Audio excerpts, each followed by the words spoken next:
So in this video, I'm going to deploy a IBM VDP Global Manager into my VMware environment.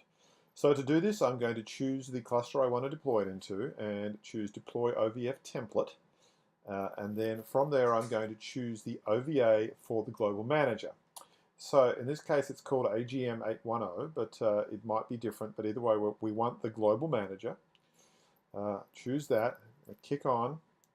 You can see it's identified where I'm going to put it.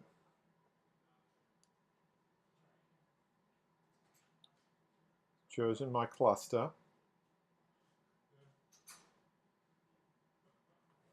It shows the download size and the size on disk. In the implementation guide, you would have noticed there are two choices, with or without catalog. IGVM only without catalog is what we want. So we're going to have 4 CPUs and 8 GB of RAM. We're going to select where the boot disk is going to be placed. In other words, we need one VMDK here, which will be the boot disk. In this case, it looks like to put it in the most empty data store, which is fine. The default should be thick provision lazy 0. Please leave it on that. Now, it will need a network. In my case, I need to browse to the MGMT network. And we then need to do some customization, such as the host name, the time zone. I wouldn't change the time zone, leave it on UTC. Set the password for the admin user. Now notice it defaults to password. But you may want to choose that. Whatever you do, just don't forget what you set it to. Now, normally for a production implementation, we would always put in a fixed IP, fixed netmask, fixed gateway, fixed DNS. In this case, I'm going to leave these blank because this is a lab where I know DHCP is running. But for a production environment, please don't take that shortcut. Hit next, and we're now ready to have our IVGM installed. So that's going to spin up a new virtual machine. It's popped up here.